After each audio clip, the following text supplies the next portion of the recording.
Good afternoon, everyone. I'm Riley King, and welcome to my afternoon news report right here on the Riley King Network. Let's begin.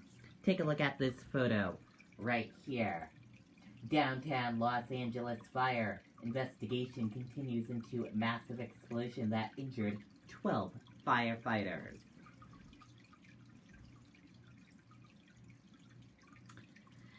Downtown Los Angeles fire investigation continues into the massive explosion that injured 12 firefighters.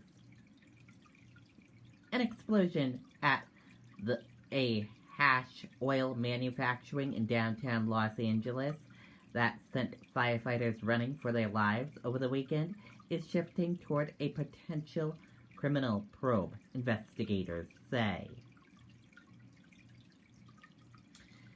An explosion at a hash oil manufacturer in downtown Los Angeles that sent firefighters running for their lives over the weekend is shifting toward a potential criminal probe, investigators say.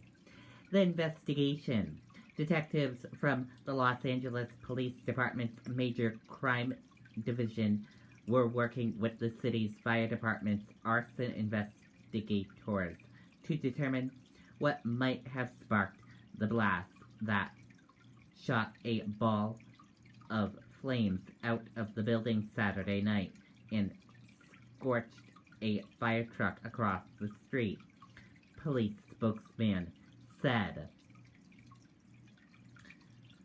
We're in the very early stages of the investigation to understand what happened and figure out how to move forward, he said.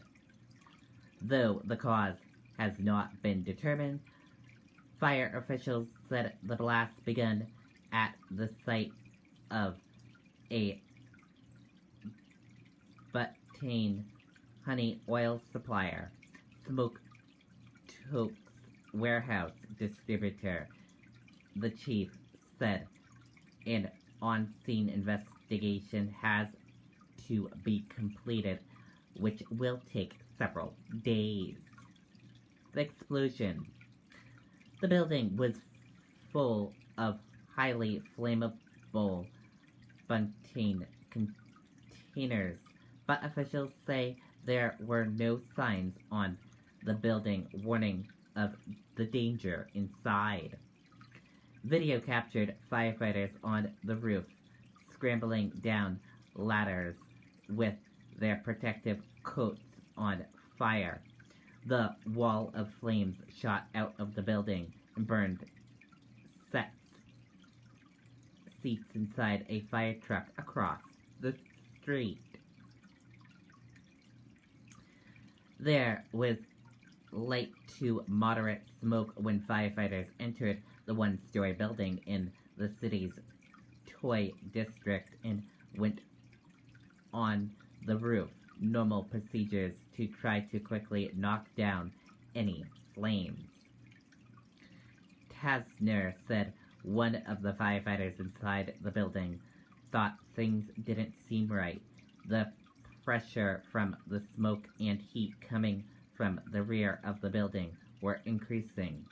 He detected everyone to get out, and they quickly started exiting the building as it rocked by the explosion. The blast injured a dozen firefighters, some of them who ran out onto the sidewalks they tore off their burning protective equipment, including melted helmets, officials said. Firefighters first thought they were battling a routine structure fire, City Fire Captain Eric Scott told KNX Radio. But as they got a little further in the building, they started to hear a loud hissing sound and a significant rumbling that you could feel vibrating throughout the building. He said one significant explosion shook the neighborhood around 6:30 p.m. Firefighters inside had to run through a wall of flames he estimated as 30 feet high and wide, and those on the roof scrambled down a ladder that was engulfed in flames. 3 firefighters were released after spending the night in the hospital. Fire department spokesman said on Sunday of the 8 who remained hospitalized, 2 were in critical but stable condition, he said. Officials initially announced that 11 firefighters were injured, but they said a 12th was treated and released for minor injuries. All were expected to survive. 2 of the firefighters who suffered most severe burns have made major progress, but being removed from ventilators they were using and are breathing on their own as of Monday morning. More than 200 firefighters rushed to the scene and dozens of engines, trucks, and rescue vehicles clogged the streets. The fire spread to several nearby buildings, but firefighters were able to douse it in about an hour. On the site of the fire, Scott said the building was a warehouse for smoke totes, which he described as a supplier for makers of Buntin honey oil. Buntin is an odorless gas that easily ignites, and it's used in the process of extracting high-industry chemical THC from cannabis to create a highly potent contract, also known as hash oil. The oil is used in vape pens, edibles, waxes, and other products. The Associated Press call to Smoke Tokens was unanswered on Sunday. The company's voicemail was full. On its website, Smoke Tokens advertised a variety of products including puff bars, pipes, dab, tools, vaporizers, torches, and buntin, and cartridges.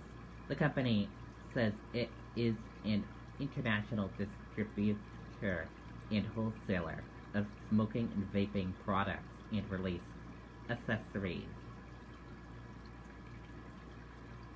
The LAFD spokesman said carbon dioxide was also found with the buntin containers inside the building, but it was still not clear what caused the blast.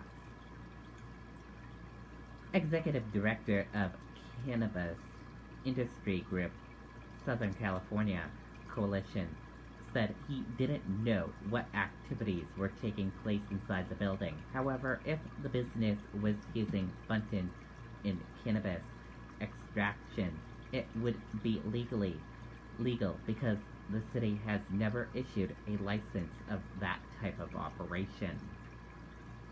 Because of the safety concerns, such businesses are typically restricted to industrial areas and kept away from urban centers. He said the coalition was unaware of the business having any type of license, and something about that doesn't pass a small test. Information so far puts up a lot of alarm bells. In 2016, there was another major fire at a business called Smoke Totes at a nearby address. The Los Angeles Times reported at the time that it took more than 160 firefighters to put out the blaze, and that they encountered pressurized gas cylinders that exploded in the fire. It was unclear whether that business and the one that burned Saturday were connected. San Pardo streets between 3rd and 4th Streets remain shut down, and a portion of Bayard streets remain closed through the duration of the investigation. That does it for my afternoon news report right here on the Riley King Network. Thank you for watching this afternoon news report. Have a great rest of your afternoon. See you back here later on today for another news report. Goodbye, everyone.